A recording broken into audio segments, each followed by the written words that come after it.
Hello guys, good evening. তোমরা সবাই কি করছো? আজকে আমি বিছানায় বসে আছি, তা দেখতেই পাচ্ছ। নতুন করে বলার কিছু নেই, তাই না?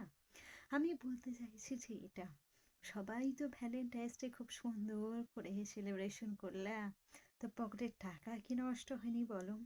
পকেট খালি হয়নি তোমাদের?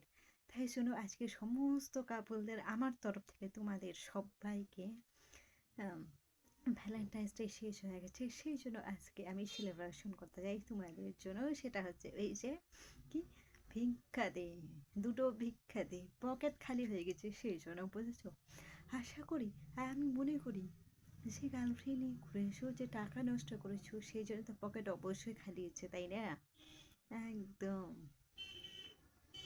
যারা পকেট খালি করতে চায় তারা সেলিব্রেশন করে ঠিকই, কিন্তু যারা পকেট খালি করতে চায় না, মন ভরে নিজের মানুষটাকে দেখতে চাই, সারাদিনে একবার হলেও কথা বলতে চায়, সবসময় যে মানুষটাকে মিস করে সারা জীবন কাটিয়ে দিতে চায়, সেই মানুষটা ভ্যালেন্টাইন্স ডে সেলিব্রেশন করে না। তারা কী করে যেন, বিয়ে করে দুজনকেই ভালোবেসে সারা জীবন আঁকড়ে রাখে। তাদের এইসব ফালতু সেলিব্রেশনে কখনো আর পকেট খালি করতে হয় না। দুজনকে ভালোবেসে তারা পকেট খালি করতে চায়, মন ভরিয়ে দিতে চায়, বুঝলে? যাই হোক, আমার তরফ থেকে তোমাদের সবাইকে শুভ ভিখারির দিন। সবাই ভিখারি হয়ে গেছো সেই জন্য। Bye, tata.